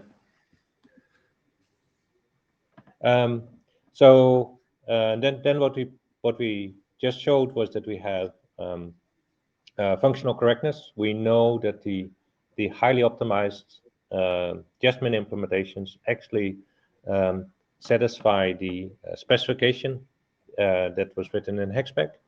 Now the next one was the question that was also raised in the previous talk. How do we prove cryptographic security? So this is done in the computational model. So as you may know, there are basically two models for cryptographic security: the symbolic model and the computational model. The computational model is more precise. It's the game hopping style, or the UC style, if you want. So and there's dedicated tool support for this. For example, the EasyCrypt tool that was one of the pioneering tools in this, and is still used for many cryptographic protocols at the moment. One downside of EasyCrypt, it's not connected to huge mathematical libraries like in the proof assistant, in the COC proof assistant, and moreover, it's not foundational. So not everything is reduced to the axioms of mathematics. So that's why we introduced the SS Proof library inside the Cockproof Assistant. It can reuse this huge mathematical library. So if you need a piece of mathematics to reason about your cryptographic protocol, it will most likely be there. It includes the game hopping and categorical semantics, if you're familiar with that. It also has a proof technique called state separating proofs, which is a more modular way of reasoning about these programs. So that makes it easier to reason about bigger protocols. There's a very nice book called The Joy of Cryptography that uses the same style. Next slide, please.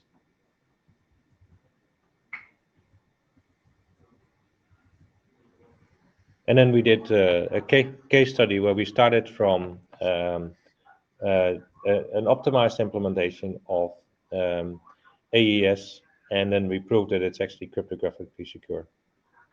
What we proved is ciphertext indistinguishability. Next slide, please. So here's what I try to explain to you. So we start from the standards, then we go to a hexspec specification. So this is done by hand. Then we verify a functional specification against an imperative specification. We prove it to be equivalent to a Jasmine implementation, an existing Jasmine implementation, and we get highly optimized assembly. And we have a proof that this highly optimized assembly is actually secure. Next slide, please. So this is what I try to show you, and this is just one example of how one can use computer security proofs. So we have a verified pipeline from the specification in hexspec to an efficient implementation using Jasmine and a verified correctness inside the Cockproof Assistant, and more specifically for this AES primitive written in hexspec, we show that it's correct with respect to an existing Jasmine implementation, and we proved its cryptographic security. So this is what I wanted to tell you. I'll take questions now. Great, thanks, Paz. So if questions, please join the queue as usual.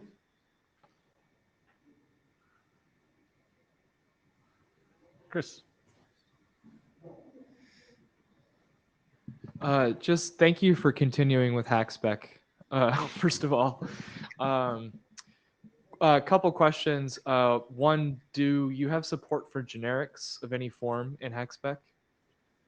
That's coming. So in hexspec version 2 is on the way, or it's available.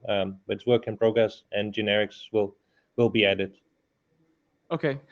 Second question is, what is the sort of the maintenance model for libcrux? Are you taking PRs? Like, do you welcome yes. Contributed code? Yep. It's a community project, and the nice thing, there's this Crispin company that's actually doing a lot of support. So cool. Either you send pull requests, or if you're a big company and really want to have your a library in there, you could pay the Crispin company to do that for you. Cool. Thank you.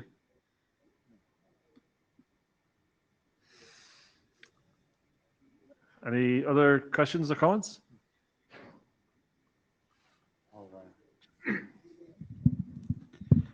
Jonathan Hoyland, Cloudflare. Do you have any comments to make about how usable these tools are? This is the usable formal methods group. Did you find using all these tools is super easy, the training's really good, or is it more of a struggle? The hexspec itself is really easy to use, and I've done this experiment a couple of times because I just gave it to my bachelor students. Of course, we have very clever bachelor students, but I just showed them, gave them a number of standards, and told them, here's hexspec, go and read the hexspec book, go and read the introduction to Rust, because they're not familiar with Rust. And at the end of their thesis, they would have verified a standard or sorry, not they have specified a complete standard, including test vectors, testing against an efficient implementation. Sometimes they would do some proofs if they're very ambitious students. So this is completely doable, and completely doable for our bachelor students. So if you're very familiar with these protocols yourself already, and you're probably a much stronger programmer than our students already, this should be very easy to use. Thank you very much. Okay, thanks, Baz. I don't see any other questions, so thanks again for being willing to give the talk remotely, and for putting up with all of the messing around, getting it organized this morning. You're more than welcome to continue participating in the meeting or the rest of the IETF if you want to spend the entire next 2 days in that room. And thank you. Thank you. Okay. So.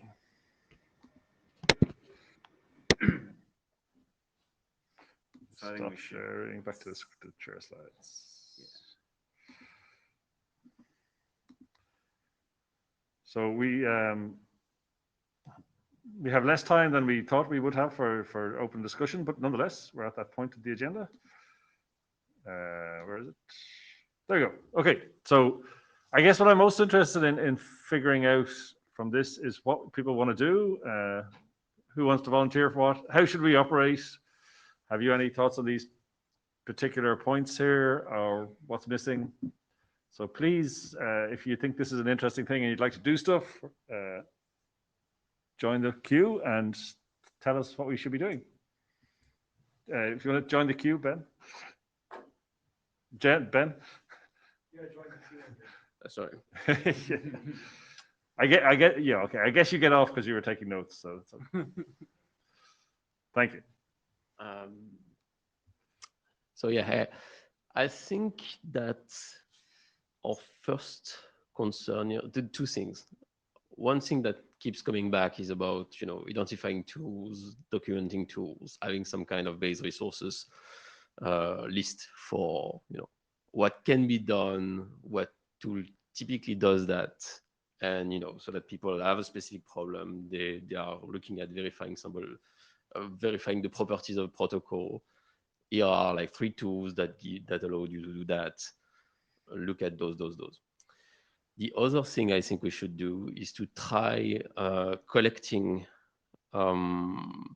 within the IETF, build some kind of understanding of where the working groups actually need or potentially need some help with their design, and identify those places. Okay, we know in security this is pretty obvious. Like most of the security area actually would benefit from that, but like from the other areas, I typically don't know. So it would be good to start discussing and understand what the needs are, because like some tools like Tamarind ProVerif are very good at concurrency and can, as you say, do proofs of no deadlocks or high availability safety properties typically that we can prove those things. So like building this exhaustive or not exhaustive, but like larger view of who can benefit from this approach would be great. And then we have to decide whether we want to sort of coordinate a bit.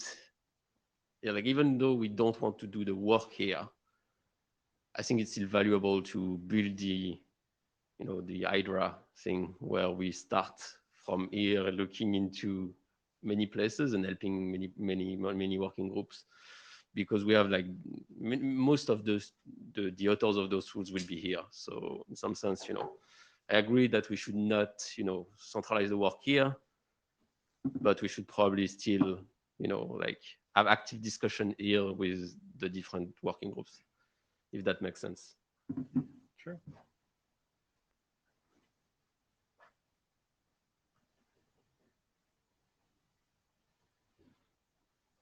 And for your other point, I think like publishing confirmatory results is quite important, because we do a lot of work that we can't really publish. If there is no attack, that doesn't interest conferences.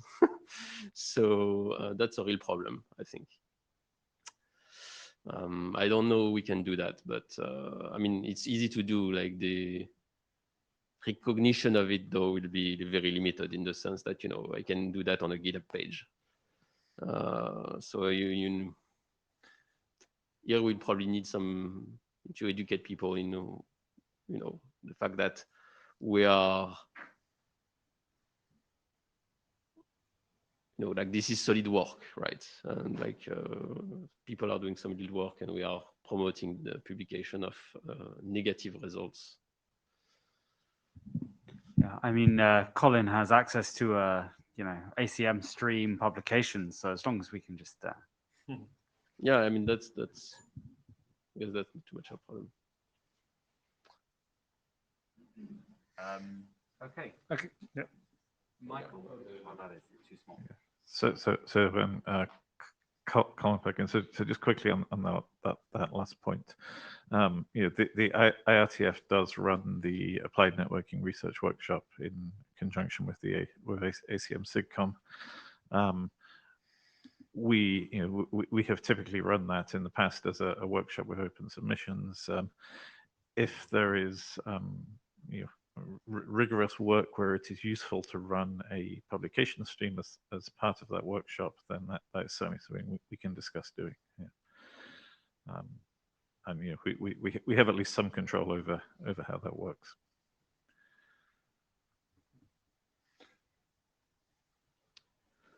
Hey, this is Mike Rosa, NSA. I was just going to comment on the scoping topics. I don't know if anyone else in the list wants to go first. Okay. No, go right ahead. So I guess I have a clarifying question for what we are covering here, and when we're referencing formal methods. The current charter does seem to cover a lot in terms of formal methods, but at the same time, we see a lot of presentations very focused on the analysis of protocols. So I got excited initially about this because we have work on information modeling and doing abstract data notation, so that way we can serialize in multiple formats, say, JSON, XML, CBOR, and then having tooling to then do verification and graphical representation of that information to help us and assist us in developing these types of schemas in the multiple languages. So I was trying to see if that is still within scope of this research group, and or if there was any sort of interest. And of course, happy to do a larger presentation in the future, but just trying to get clarification. Go ahead. I mean, from my perspective, it's definitely in scope. It's sort of part of, I mean, if you use the breakdown I used earlier, I'd say it's part of formal analysis, but it's not something particularly I'm an expert in. Normal. And so we pulled this together quite quickly. So if you want to come give a talk in San Francisco, Well, we'll talk about how to proceed. Yeah, sure. yeah. Yeah, I think by all means, if you want to if you can send a mail to the list with some introductory material for people and or update the wiki, I think that would be great. Yeah, and I'm not an expert on formal methods either. I just get to ask all the fun clarifying questions. David Kemp has already sent just an introductory to the Jaden Information Modeling Standard on the mail list. Okay. It's not directly referencing the tooling that would actually do more of the verification and analysis portion of it that I think would actually be the more beneficial aspect to this research group, but it is based off that standard. And therefore, I would like to direct people to that. But of course, we can follow up with more on that. And if people are still interested, be happy to speak in San Francisco and give a broader presentation on the subject area. Sure, great. Yeah. Thank you. Thank you. Hi, I'm Tetsuya, protocol designer and RFC watcher. Because I am beginner, so please be tolerant. Please. I am interested in privacy assumptions or requirements. I like ProBef, and I know there are choice or difference syntax in ProBef for Tamarin, but the technique for the right writing is not so many in web or especially in Japanese. So it's hard to deal with the requirements, privacy requirements, especially.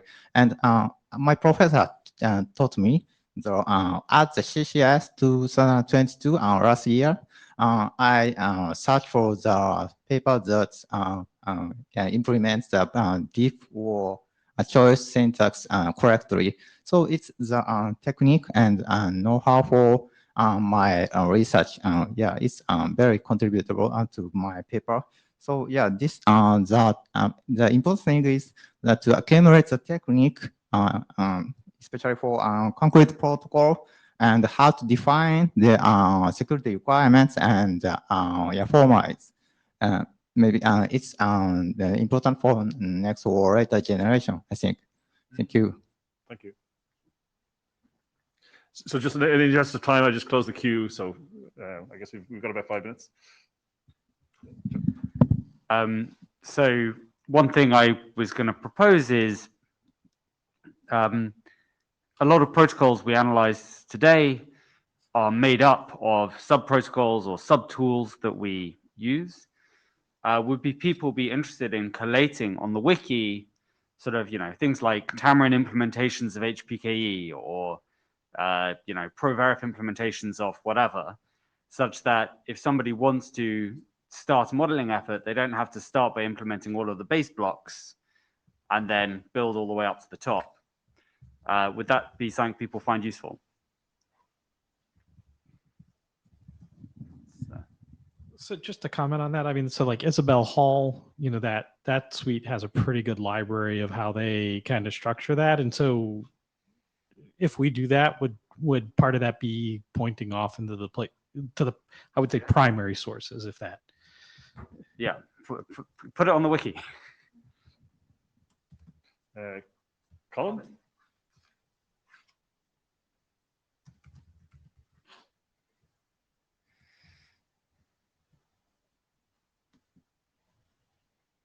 I'm sorry, I should sit closer so I can actually see the queue. Colin Perkins. So, I mean, you obviously talked a lot about formal proofs, cryptographic protocols and security protocols, and particular approaches that work for those types of protocols.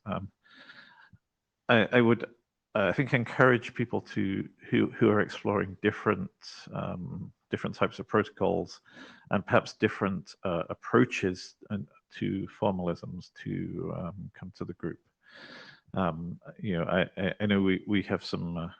I have some colleagues looking at session types for modeling protocols, for example, which seems like, from the little I understand it, to be quite a different approach to the approaches which have been described today. So it'd be interesting to see how these different approaches compare and what are the different strengths and weaknesses.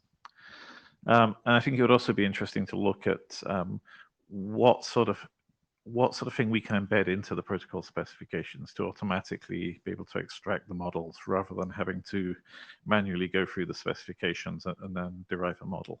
So I think that would help the analysis. Thank you. Thank you. Chris? Chris Patton. My question is about scope. Is the goal to eventually be opinionated about methodology? Like how formal is formal? Or is it I mean, I don't think it's necessarily a healthy thing to do. I'm just wondering if that's a goal of the group. I don't think our goal is to find the one true way of doing things. Okay. Because that just seems a bit unlikely. So yeah. I think finding ways that we could, that people involved in IETF like activities can benefit from this kind of methodology and make it better and close gaps. I think those are the goals are more around that than to be terribly opinionated about. That makes sense. Finding the one true thing.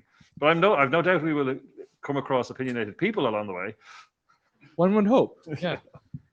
Thank you. I mean, I would clarify that with we might decide that we think some ways are not sound or not good ways of doing things. That doesn't mean there's only one good way. Doug? I guess a related question to how formal is how usable is usable.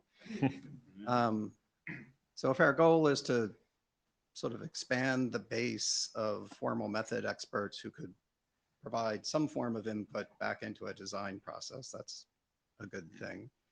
I'll note years and years ago, decades ago actually, was involved in SDOs that progressed formal specifications as, if not normative, certainly an informative document that progressed with the standard. And maybe to Colin's point, I mean, I've been involved in other SDOs years and years ago that would progress as normative text, sort of intermediate formalizations that could be used by formal methods, right? Things like TTCN tables and all of that. And so all of those sort of play into the answer of, you know, how usable is usable? What impact do we hope to have on really the design process and the standards process? Good. Okay, so I guess we're at time. So the next steps, I'm going to suggest we'll send a mail to the list suggesting other next steps. So that our next step is probably that. I guess maybe it might make sense to have a call, an interim meeting in a month or two. And then if people want to do that, we'll do it. And if people want to meet in San Francisco, we'll organize that. So that seems like mostly what we'll suggest on the list. And people can then beat us over the head with mail or agree. So I think with that, we're at time. Thanks everybody for coming along. Thanks for the comments. Thanks to everybody who gave us good talks. And I guess we'll see you the next time we talk online or in person. Thank you.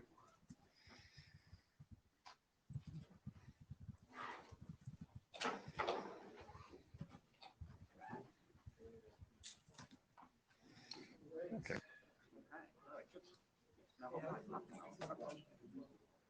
Yeah, we kind of we.